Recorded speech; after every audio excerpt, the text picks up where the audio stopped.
చదువుకున్నాడు, మంచి తెలివైన వాడు. కానీ ఈ ప్రజాస్వామ్య ప్రభుత్వంలో ప్రజలకి ఎంత గౌరవం ఇవ్వాలో ఆయన తెలుసుకోవాలి. అది ఆ గౌరవం ఇవ్వకపోయాడు అనుకోండి, వాడి ఐఏఎస్ చదువు వేస్ట్. బహుశా వారికి చెప్పిన టీచర్స్ కూడా నా దృష్టిలో వేస్ట్ అనిపిస్తుంది. ఆ గౌరవాన్ని మనం ఈ పాఠశాల స్థాయి నుంచే మనం తెలుసుకోవాలి. అందరూ చదువుకున్న వాళ్ళందరం పెద్ద పెద్ద ఉద్యోగాలు పెద్ద పెద్ద స్థాయిల్లో ఉండవు. కానీ క్రమశిక్షణ, ఎవరైతే క్రమశిక్షణ ఉంటుందో, ఏ పిల్లాడైతే వాడు చదువుకోకపోయినా పర్వాలేదు, తర్వాత వాడు తన జీవితంలో చాలా ఉన్నతమైన స్థానానికి వెళ్తాడు. ఏదైతే నమ్ముకుంటాడో దాంట్లో ఒక నీతివంతమైన జీవితం. అయితే నీతివంతమైనది ఏం చెప్పారు మనకి జనాలు, మన పెద్దలు, మన పూర్వీకులు చాలా విషయాలు చెప్పారు. అమ్మా నాన్న, మన వేదం చెప్తుంది, సత్యం వద ధర్మంచర, మాతృదేవో భవ, పితృదేవో భవ, ఆచార్య దేవో భవ. తర్వాత 4వది అతిథి దేవో భవ. ఈ సమాజంలో ఉండే అతిథిని, అక్కడ అతిథి అంటే మన చుట్టూలో ఉండే ప్రజల్ని మనం ఎలా గౌరవించాలో మనం ఇప్పటి బట్టి నేర్చుకోవాలి. ఈ నేర్చుకునే క్రమము ప్రైవేటు పాఠశాలల కంటే ప్రభుత్వ పాఠశాలల్లో ఒక చక్కనైన సంస్కారం దొరుకుతుందని నేనైతే ప్రగాఢంగా నమ్ముతున్నాను. ఇది వాస్తవం. అయితే ముఖ్యంగా మన పిల్లలకి తెలియాల్సింది చదువుతో పాటు ఈ క్రమశిక్షణ. ఒకసారి అంటే ఒక్కొక్క వ్యక్తి తాలూకా గొప్పదనాన్ని మనం తెలుసుకోవాలి. ఒక గురువు గొప్పదనాన్ని నేను చిన్న సింపుల్గా చెప్తాను.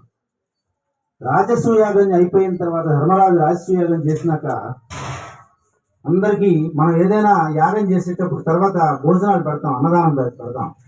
ఆ అన్నదాన కార్యక్రమం జరుగుతుంది. లక్షల మంది జనాలు అన్నం భోజనాలు చేస్తున్నారు. 1,00,000 మంది అయ్యేసరికి 1 గంట కొట్టాలని ఒక గంట కొట్టాయని ఆయన లెక్క కట్టే ఆయన్ని నియమించారు. 1 గంట కొట్టారు, 1,00,000 మంది అయ్యింది. 1,00,000 మంది భోజనం చేశారు. 2వ లక్షకి మళ్ళీ గంట కొట్టారు. అలా 3వ లక్ష కొట్టారు. తరువాత ఆ లైన్లో కూర్చొని తింటున్న క్రమంలో గంట గనగన మోగేస్తుంది. అంటే ఎన్ని లక్షల మంది భోజనం చేసినట్లు అంతు లేదనమాట. అంటే ఏంటి అసలు ఇలా గంటే గనగనగా మోగేస్తుంది, 1 గంటకి 1,00,000 కదా, ఇలా గనగన మోగిస్తే ఎన్ని లక్షలు భోజనం చేసినట్ట అనుకునేసరికట అక్కడికి వెళ్ళి చూస్తే ఒక ఆయన ఆ బంతిలో కూర్చొని భోజనం చేస్తున్నాడు. ఆయన వేదవ్యాసుడు మహాభారతాన్ని రాసినవాడు. అంటే ఆయన ఒక గురువు గారి తాలూకా స్థానం అంత గొప్పది అని సమాజము ఎరుకగలిగిందన్నమాట. ఇలాగ ఒక అమ్మను తీసుకోండి, లేకపోతే ఒక నాన్నను తీసుకోండి, లేదా మన చుట్టూలో ఉండే మన ప్రజలను తీసుకోండి. మన చుట్టూలో ఉండే ప్రజలు, ముఖ్యంగా పిల్లలకి ఇప్పటి నుంచే త్యాగం అనే బుద్ధి రావాలి. స్వార్థం రాకూడదు. మనం కూడా తల్లిదండ్రులుగా మనం అది నేర్పకూడదు. మన స్వార్థం బుద్ధిని నేర్పితే వాళ్ళు అలా తయారు. నీ దగ్గర ఉన్న దాంట్లో నీకు అవకాశం ఉన్న దాంట్లో ఎంతో కొంత నీ పక్కోడికి సాయం చెయ్యు. పరోపకారార్థం ఇదం శరీరం, ఈ శరీరం పరుల కోసం ఉపయోగించాలరా అంటూ మన తాలూకా భారతీయ హైందవ ధర్మంలో ఉండే అనేక సూత్రాలు, అనేక నీతులు. అలాగే మన భారతదేశము ఒక గొప్ప దేశం, ఒక సెక్యులర్ దేశం. అన్ని మతాలకు, అందరు దేవుళ్లకు అవకాశం ఉంది. ప్రతి ఒక్క మతము, ప్రతి ఒక్క గ్రంథం కూడా గొప్ప గొప్ప విషయాలనే తెలియజేస్తుంది. అందువల్ల ఆ మతము, ఈ మతము, ఆ ప్రాంతము, ఈ ప్రాంతం అనే భేదాలు లేకుండా మనం ముందుకు వెళ్ళాలి.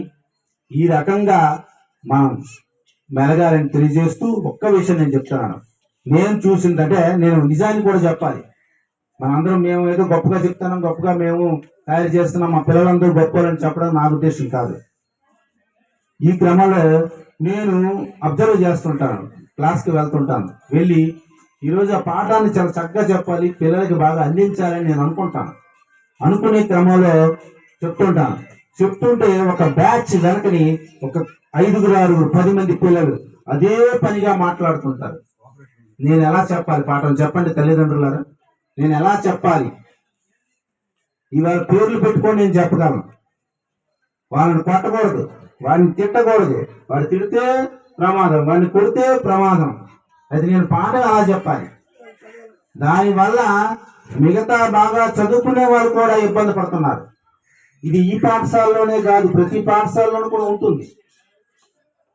నేను చదువుకున్న రోజుల్లో టీచర్ అంటే భయపడేవాడు.